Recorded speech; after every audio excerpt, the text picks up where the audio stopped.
Ya, assalamualaikum warahmatullahi wabarakatuh. Salam sejahtera buat kita semua. Om Swastiastu, Namo Buddhaya, dan salam kebajikan kepada kita semua ya, eh, masyarakat Indonesia. Di sini dalam channel saya disclaimer dulu di sini saya bukan bermaksud untuk menggurui atau sok tahu terkait masalah hukum. Apa yang saya sampaikan sesuai dengan pengetahuan saya, sesuai dengan ilmu yang saya dapatkan di bangku kuliah. Dan alhamdulillah saya juga menjadi salah satu pengacara juga di sebuah institusi ya yang cukup besar juga di Indonesia. Nah, di sini saya hanya bersifat sharing aja kepada rekan-rekan semuanya mengenai apa sih itu namanya tindak pidana. Nah, mungkin rekan-rekan semuanya pengen tahu ya, ibaratnya kenapa orang si A itu eh, ditindak atau tidak, orang si B itu tidak ditindak dan sebagainya. Kenapa nenek-nenek mencuri kelapa yang kecil saja itu dipidana? Apakah tidak kasihan? Apakah itu tidak sesuai dengan kemanusiaan? Dan bagaimana dengan koruptor yang sudah merugikan uang negara sampai miliaran rupiah ya, sangat besar. Nah, itu semuanya itu kembali kepada penegak hukumnya ya. Menurut saya ada kembali kepada penegak hukumnya. Nah, sebenarnya dalam hukum itu sebenarnya murni berdasarkan aturan atau kaidah-kaidah hukum yang sudah ditetapkan dari zaman dahulu ya, dari bangsa Romawi Yunani. Nah, turun sampai ke Belanda, dan dari Belanda lah kita ini mendapatkan kaidah-kaidah hukum yang sudah kita terapkan ini di Indonesia, yang selama ini yang kita sampaikan ya, yang kita kenal istilahnya dengan kitab undang-undang hukum pidana, atau istilah bahasa Belanda namanya Wetboek van Strafrecht ya, itu. Nah, itu mengadop dari bahasa Belanda atau mengadop dari kaidah-kaidah eh, hukum Belanda, karena sudah ratusan tahun kita dijajah oleh bangsa Belanda, sehingga ilmu-ilmu mengenai hukum, mengenai aturan-aturan yang mengikat di dalam masyarakat itu mengadopnya kepada aturan-aturan yang telah diterapkan oleh bangsa Belanda waktu itu. Nah, oleh negara Belanda waktu itu ya. Nah, di sini dalam channel saya mengenai bicara hukum ini, saya akan sharing mengenai tindak pidana dulu. Yang mana tindak pidana ini sifatnya adalah umum ya, tidak seperti perdata. Kalau kita bicara perdata sifatnya person by person, jadi antara orang dengan orang. Kalau kita bicara tindak pidana, yaitu sifatnya itu adalah aturan yang sifatnya umum. Penegaknya siapa? Penegaknya itu sebenarnya adalah negara. Negara yang melakukan penegakan terhadap hukum pidana yang ada di Indonesia. Terus siapa subjek hukumnya? Subjek hukumnya itu adalah person, atau istilahnya naturlek person itu adalah orang, dan reh person. Reh person itu adalah badan hukum. Nah, badan hukum bisa dipidana, bisa.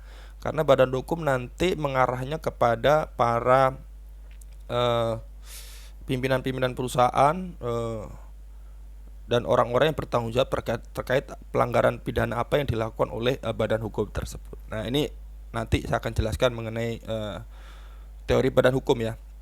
Di sini akan menjelaskan mengenai tindak pidana saja, atau namanya criminal act atau Strafbarfeit. Nah, selanjutnya di dalam latar belakang yang akan saya jelaskan adalah mengenai perbuatan tindak pidana merupakan satu dari tiga masalah pokok hukum pidana di Indonesia, yaitu masalah pokok eh, perbuatan tindak pidana itu ya, terus orang atau subjek hukum. Di dalam orang di situ ada kesalahan atau pertanggungjawaban pidana, terus kemudian pidana itu sendiri yaitu berupa sanksi.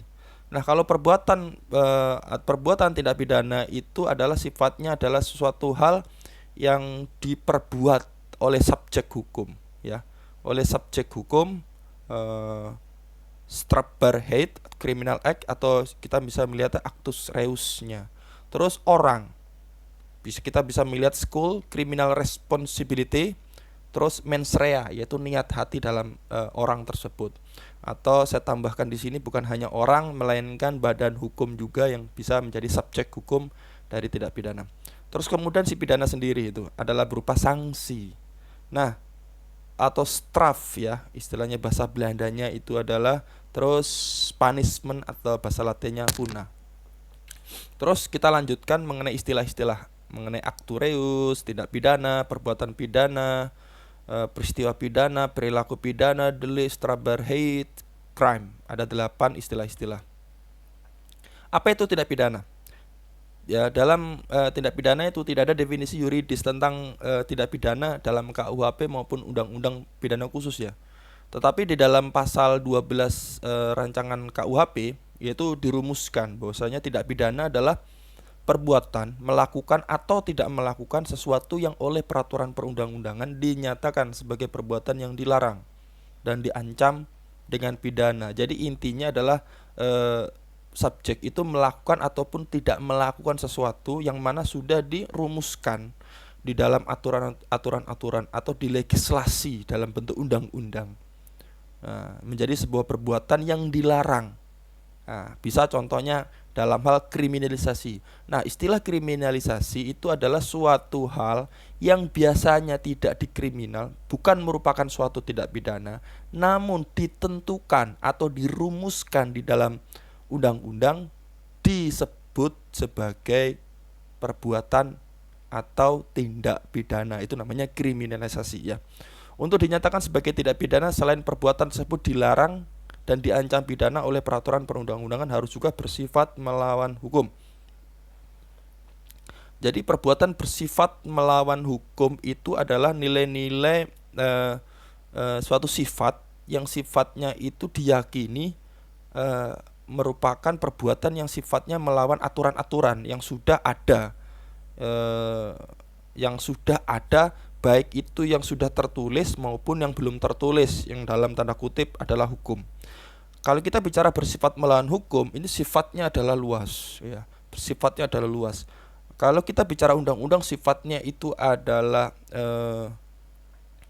konkret ya. Jadi yang sudah terlegislasi aja dalam bentuk hitam di atas putih yang dikeluarkan oleh badan legislatif negara ya. Kalau hukum banyak, kita bisa membandingkan antara hukum yang sudah dilegislasi oleh DPR itu, dikeluarkan oleh badan legislatif itu, dan juga kita bisa melihat apakah tindakan itu atau perbuatan tersebut itu melawan hukum, melawan hukum yang sudah ada. Contoh, kita bisa memandang contoh hukum-hukum yang sudah ada di dalam masyarakat. Hukum-hukum di dalam masyarakat Indonesia itu adalah selain hukum-hukum yang sifatnya kebiasaan, yaitu di situ ada hukum-hukum agama ya, atau hukum tradisional ya, dan sebagainya. Atau perbuatan yang bertentangan dengan hukum yang hidup dalam masyarakat. Nah, itu maksudnya di dalam sifatnya melawan hukum. Jadi hidup dalam masyarakat, contohnya Indonesia itu terbagi atas 19, kalau tidak salah ya, 19 hukum adat di Indonesia, yang mana 19 hukum adat ini mempunyai aturan-aturan hukum yang tidak tertulis, yang mana hidup dan diterapkan oleh masyarakat itu. Nah, itu juga menjadi dasar apakah perbuatan itu sifatnya melawan hukum atau tidak. Pernah waktu itu saya sharing dengan dosen saya, waktu itu saya masih kuliah, sharing kepada dosen saya mengenai perbuatan tindak pidana pembunuhan menggunakan parang, contohnya gitu. Nah, perbuatan menggunakan parang kalau sifatnya adalah seketika, instan, itu diterapkan pasal 338, yaitu pembunuhan. Berbeda kalau parang itu disiapkan. Kalau parang itu sudah disiapkan, sudah direncanakan sebelumnya, maka diterapkan pasal 340 KUHP. Nah, ini akan berbeda di tiap daerah. Masing-masing daerah itu kan berbeda. Contoh, ada salah satu daerah Indonesia yang setiap harinya dia selalu membawa parang, ya. Terus dia melakukan pembunuhan. Apakah itu bisa dilihat apakah parang itu disiapkan untuk melakukan pembunuhan, atau memang setiap hari kehidupan masyarakat di tempat itu memang kemana-mana membawa parang. Nah, contoh dia hidup di pesisir pantai, dia membutuhkan parang itu untuk memanjat, untuk memotong kayu atau memanjat, apa namanya itu, mengambil kelapa ya, memanjat pohon kelapa untuk mengambil kelapa dan sebagainya. Atau mungkin masyarakat di daerah pedalaman yang setiap waktu dia pasti membawa parang itu juga, ya sebagai alat bela diri dia seandainya kalau ada sifat yang membahayakan, contohnya ada ular atau babi hutan atau bagaimana atau perampok dan sebagainya, dia udah siapkan itu. Itu harus diperhitungkan apakah dia membawa parang itu sifatnya adalah eh, direncanakan atau tidak, itu harus dilihat sehingga hakim akan melihat hal tersebut sebagai perbuatan yang bersifat melawan hukum atau tidak. Nah, selanjutnya mengenai definisi tindak pidana. Menurut Van Hemel, kelakuan manusia itu dirumuskan undang-undang melawan hukum yang patut dipidana dan dilakukan dengan kesalahan. Nah, kelakuan manusia itu dirumuskan undang-undang. Jadi menurut Van Hemel itu, jadi setiap kelakuan manusia itu dirumuskan oleh undang-undang melawan hukum yang patut dipidana dan dilakukan dengan kesalahan.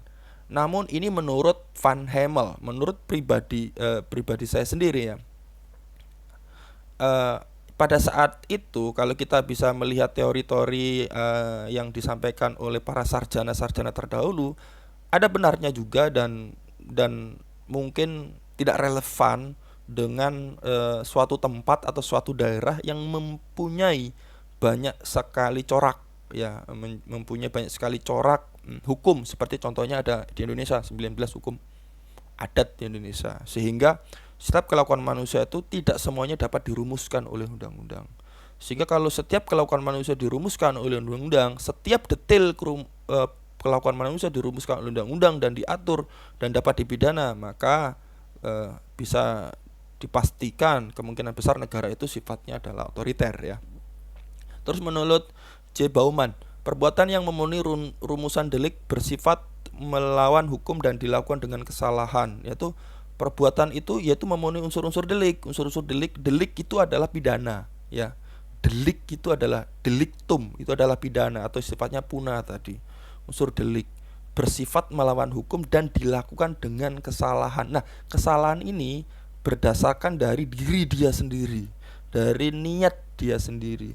Dalam istilah hukum di Indonesia, kesalahan itu ada dua macam, yaitu kesalahan yang sifatnya adalah disengaja atau yang disebut dengan dolus ya. Terus kesalahan yang sifatnya adalah tidak disengaja, yaitu disebut dengan culpa. Nah, penerapan deliknya, pidananya itu adalah berbeda-beda. Kalau culpa masih ada unsur pemaaf, tetapi masih tetap harus dipidana. Berbeda dengan unsur kesengajaan yang sudah disengaja dia untuk melakukan suatu tindak pidana tersebut. Menurut Karni, perbuatan yang mengandung perlawanan hak yang dilakukan dengan salah dosa oleh orang yang sempurna akal budinya dan kepada siapa perbuatan yang patut dipertanggungjawabkan. Perbuatan yang mengandung perlawanan hak, yaitu orang itu istilahnya itu perbuatan yang melawan hak orang lain, ya, yang dilakukan dengan salah dan dosa oleh orang yang sempurna akal budinya. Dimaksud dengan sempurna akal budinya di sini adalah bukan berarti dia itu lah, kalau orang yang sempurna akal budinya dia tuh berarti baik. Enggak. Jadi maksudnya akal budinya itu adalah ini manusia ini waras ya, sehat ya, tidak cacat dalam jiwanya. Ibaratnya seperti itu. Tidak cacat dalam jiwanya, istilah cacat itu tidak bisa kembali recovery ya, tidak bisa kembali sehat, istilah cacat ya. Berbeda dengan gangguan jiwa. Kalau gangguan jiwa mungkin ada faktor intern dalam kejiwaannya atau dalam ekstern, atau mungkin dalam pekerjaannya dia mengakibatkan stres yang berlebihan sehingga orang itu mengalami gangguan jiwa, ya kan? Tapi berbeda dengan cacat. Kalau cacat ini sudah terindikasi orang ini sudah tidak dapat berpikir normal sehingga hilang akal budinya, sehingga yang dimaksud di dalam oleh Karni ini adalah sempurna akal. Jadi orang itu sehat secara jiwanya dan dapat dipertanggungjawabkan. Wiryono Purwojikoro, perbuatan yang pelakunya dapat dikenakan pidana. Dia sangat simpel sekali, yaitu perbuatan yang pelakunya dapat dikenakan pidana. Kalau kita lebih dalam lagi, semua sudah menjurus kepada yang di atas. Jadi perbuatan-perbuatan syarat-syaratnya itu adalah di situ ada subjek ya. Di situ ada bersifat melawan hukum, di situ ada kesalahan. Nah, sehingga orang itu bisa dapat dipidana dan orang itu telah melanggar aturan yang sudah ditetapkan atau sudah dilegislasikan sesuai dengan pasal 1 KUHP. Jadi kalau kita bisa melihat nullum delictum nulla pena sine praevera lege ponali, ya kan? Tidak ada pidana yang dapat diterapkan apabila pidana tersebut tidak dilegislasi atau tidak diterapkan di dalam suatu aturan yang tertulis. Nah, seperti itu, intinya seperti itu. Terus kita selanjutkan, itu merupakan golongan monois ya. Kalau kita kembali lagi, ini paling bawah sendiri ini adalah golongan monoisme, yaitu faham yang bersifat monoisme.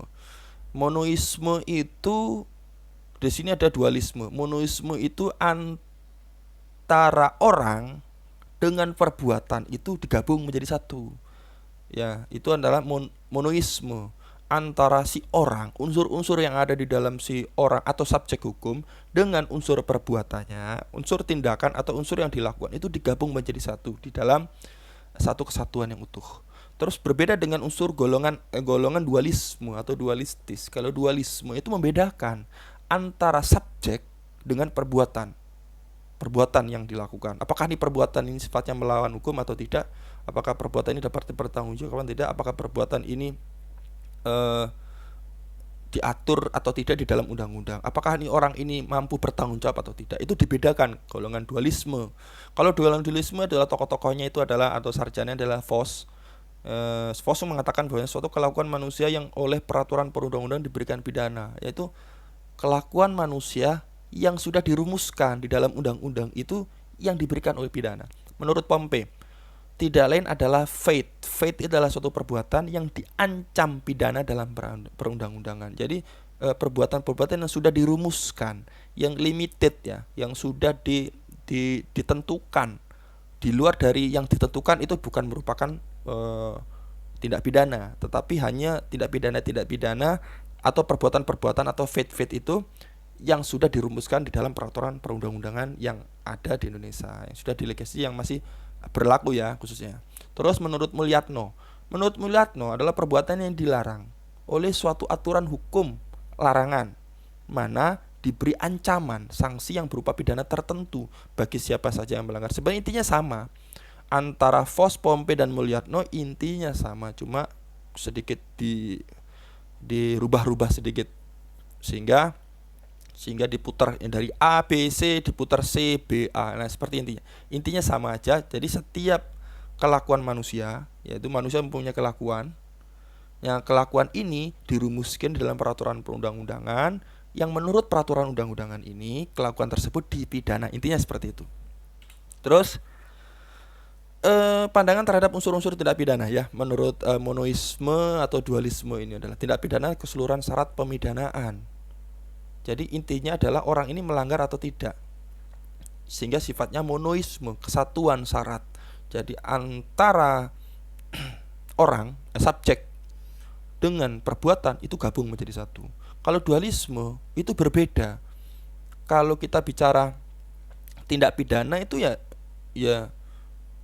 tindak pidana tersendiri, yaitu sebagian syarat dari pemidanaan, karena di dalam pemidanaan itu adalah ada kelakuan yang dirumuskan kan.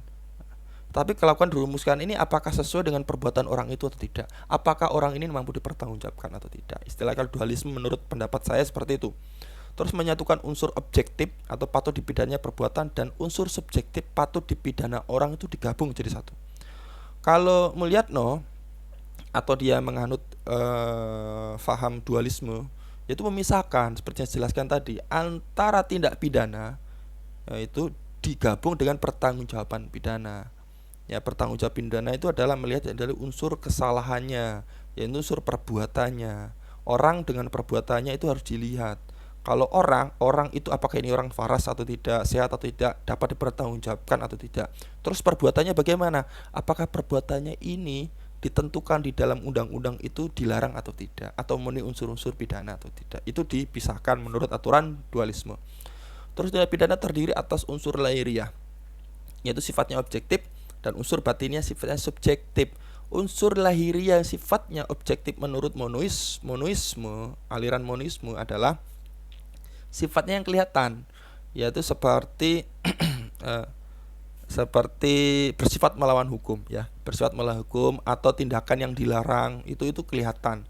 Terus waktu, tempat, keadaan tertentu itu yang dilarang. Unsur batinnya itu dilihat dari kesalahan, unsur kesalahannya orang itu.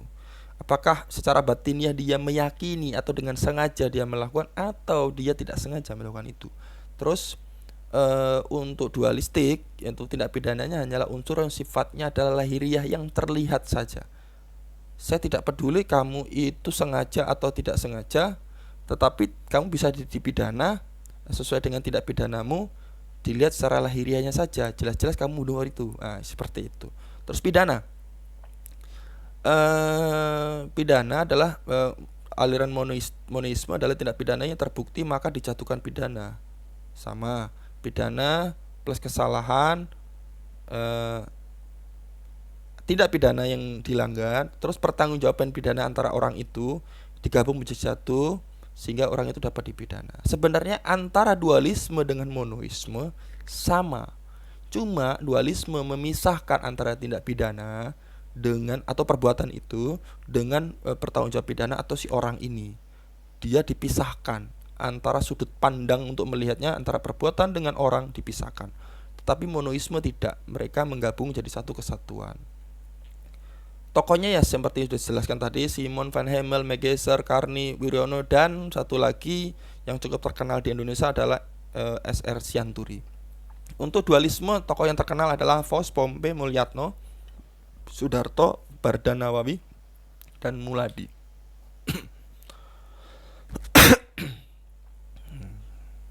Terus mengenai unsur tidak pidana.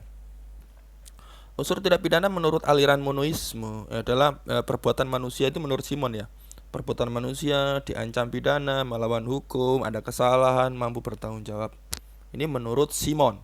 Tetapi di sini tidak akan saya jelaskan menurut Simon, biar rekan-rekan lebih paham lagi. Saya gunakan menurut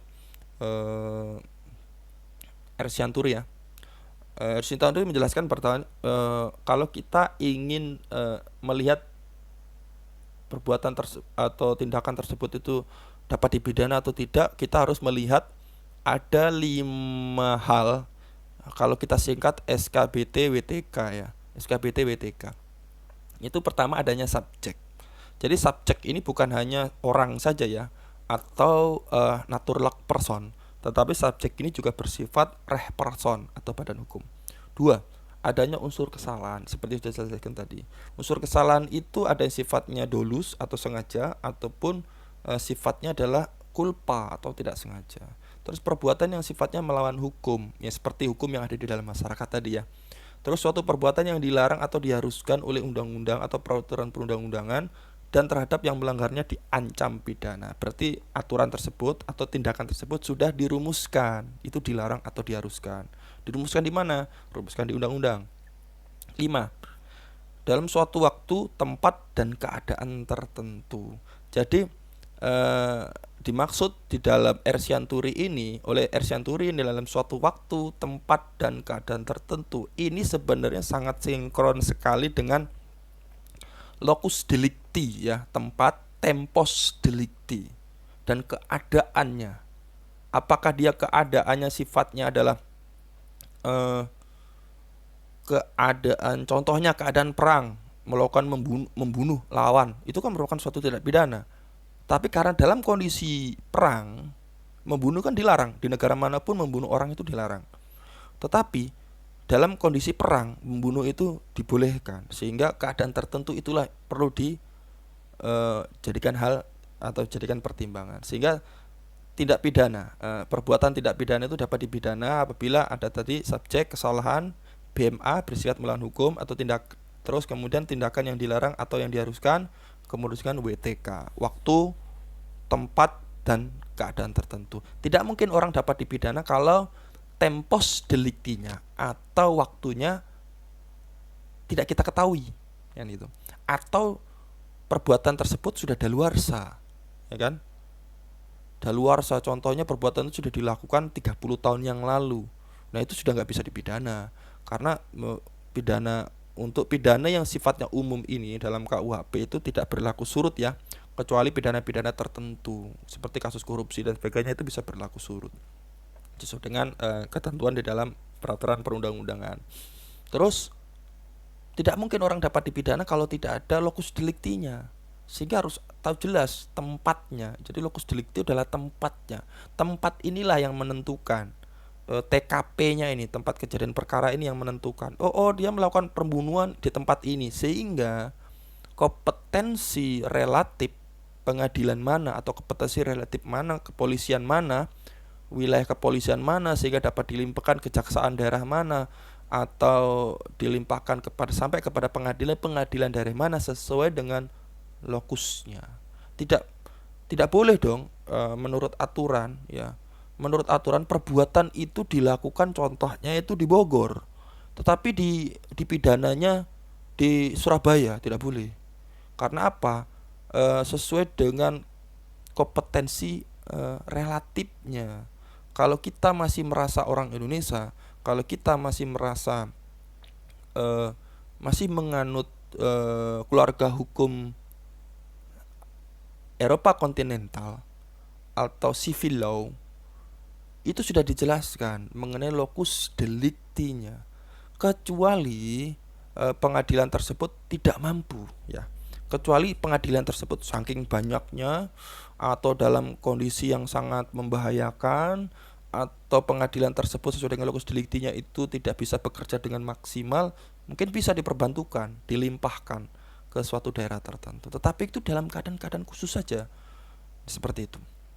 Terus kita lanjutkan mengenai unsur-unsur tidak pidana menurut Mulyarno ya. Mulyarno ini adalah golongan dualistis ya, dualisme, yaitu perbuatan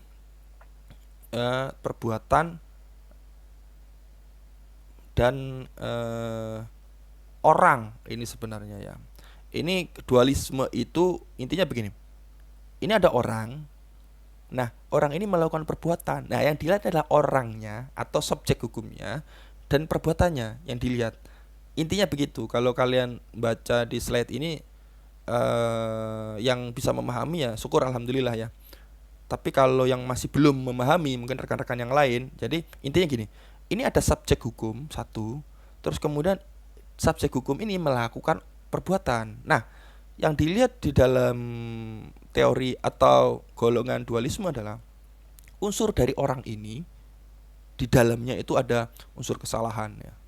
Di dalamnya ada unsur kesalahan. Apakah itu dilakukan dengan sengaja atau tidak dengan sengaja? Apakah orang ini dapat dipertanggungjawabkan secara kejiwaannya, secara mentalnya, atau pertanggungjawaban pidana dan sebagainya. Terus perbuatannya apakah perbuatannya itu bersifat melawan hukum atau tidak? Apakah perbuatannya itu memenuhi rumusan undang-undang atau tidak? Apakah perbuatan tersebut itu dilarang oleh undang-undang atau tidak dan sebagainya? Itu perbuatan, sehingga dua unsur antara subjek dengan perbuatan ini digabung menjadi satu, memenuhi kedua unsur ini sehingga orang itu dapat dipidana atau subjek hukum itu dapat dipidana. Terus selanjutnya adalah konsekuensi yuridis terkait dengan adanya pandangan monoistis dan dualisme yang dikatakan dengan tidak pidana yang dilakukan. Tidak pidana ada orang gila melakukan tindak pidana. Apa ada tindak pidana menurut monoistis? Dan bagaimana dengan dualistis? Jadi yang monoistis versus dualistis ya. Model perumusan delik dalam KUHP ada 3 cara. Nah, mungkin ini untuk pertemuan selanjutnya saja ya. Di sini saya akan jelaskan sedikit mengenai ini, mengenai kalau ada orang gila kira-kira nembak orang, matiin orang, kira-kira dapat dipidana atau tidak. Yang perlu dilakukan adalah kita yakinkan dulu apakah orang itu betul-betul orang gila, yaitu atau orang yang gangguan jiwa. Menurut hemat saya, antara gangguan jiwa dengan cacat dalam jiwanya itu sangat berbeda sekali. Contoh ada kasus ya, ada oknum lah ya, nembak ini, salah nembak ini, dor mati. Terus kemudian disampaikan, oh bahwasanya oknum ini dia melakukan menembak itu karena dia itu gila, ya gitu. Karena dia tuh gila. Lah, kalau dia gila kenapa dia boleh membawa senjata? Kan seperti itu. Kalau boleh membawa senjata, berarti yang ngasih senjata juga gila gitu loh. Udah tahu orang gila dikasih senjata. Nah, seperti itu. Jadi kita harus lihat, namanya orang gila adalah cacat dalam jiwanya. Siapa yang bisa menentukan itu? Adalah orang yang punya ilmu di bidang kejiwaan. Ya, contohnya ya psikiater. Ya, ya, psikiater, psikolog lah ya. Ya seperti itu. Dia bisa mengetahui apakah orang ini memang cacat dalam jiwanya atau dia ini gila-gilaan atau gila dadakan atau stres lah ibaratnya seperti itu. Ada suatu gangguan dalam jiwanya. Dia karena mungkin dalam kondisi pandemi Covid ini dia merasa stres, tertekan, takut keluar, akhirnya stres, ngomong sendiri dan sebagainya, berhalusinasi dan sebagainya. Apakah itu disebut dengan gila? Belum tentu. Jadi orang yang sudah ahli di bidangnya yang bisa menentukan apakah dia ini betul-betul gila atau betul gila yang tanda kutip yang disebut dengan yang saya bilang tadi adalah cacat dalam jiwanya, atau orang ini memang gangguan jiwa. Nah, kalau memang betul orang ini adalah gila, dia melakukan tindak pidana, maka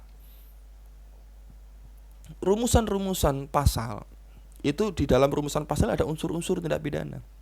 Orang ini sudah tidak memenuhi unsur itu karena si manusia ini secara jiwanya tidak dapat dipertanggungjawabkan atau hilang akal budinya. Hilang akal budinya sehingga orang ini tidak dapat dipidana.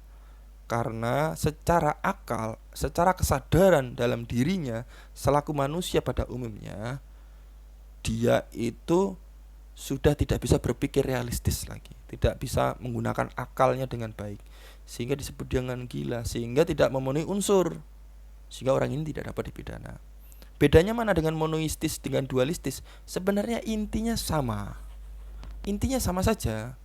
Kalau monoistis itu ada lima unsur tadi, yaitu SKBTBTK, subjek, kesalahan, bersifat melawan hukum, tindakan yang dilarang atau ditentukan di dalam undang-undang, dan waktu, tempat, dan keadaan khusus. Kalau di dalam aturan teorinya dari dualisme, di situ ada si subjek hukum dan perbuatan. Nah, subjek hukumnya saja tidak memenuhi. Secara unsur subjek hukum nggak memenuhi. Begitu juga dengan monisme. Monisme juga di dalam monisme ada unsur kesalahan di situ. Ada, apakah itu melakukan bersifat melawan hukum? Iya betul. Orang itu bersifat, tapi kalau kita lihat dari unsur kesalahannya, maka orang ini tidak bisa disebut dengan sengaja atau tidak sengaja.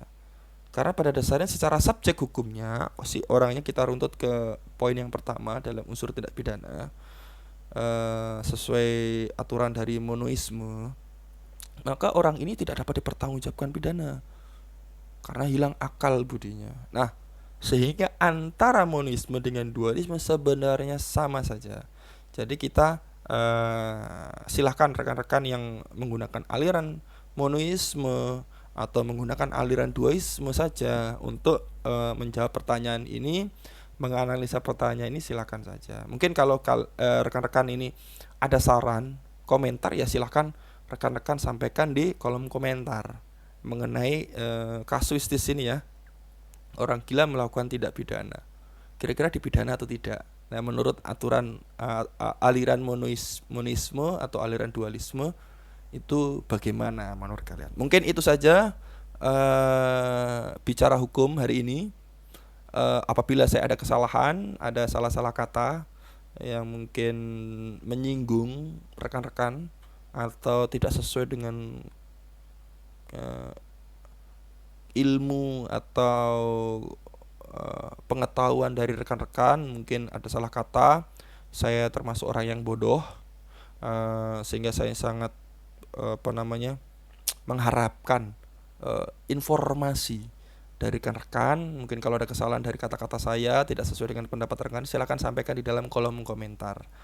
Nah, tapi dalam kolom komentar, karena kita sudah bicara hukum, maka kita harus sampaikan sesuai dengan kaidah-kaidah hukum, sehingga tidak sampai setiap kata dari kita itu melawan atau melanggar aturan yang sudah ada, seperti hate speech, menghina dan sebagainya. Itu secara undang-undang ITE itu dapat dipidana. Saya harap rekan-rekan be smart mengenai hal tersebut, sehingga kalau memang ada saran disampaikan saja secara baik sesuai dengan kaidah-kaidah hukum, sehingga kita bisa diskusi ya, diskusi bersama, mencari jalan tengah, bukan mencari kuat-kuatan antara saya yang benar atau rekan-rekan yang benar. Mungkin itu saja. Terima kasih atas atensi mau mendengarkan bicara hukum hari ini. Terima kasih. Wabillahi taufik wal hidayah. Wassalamualaikum warahmatullahi wabarakatuh.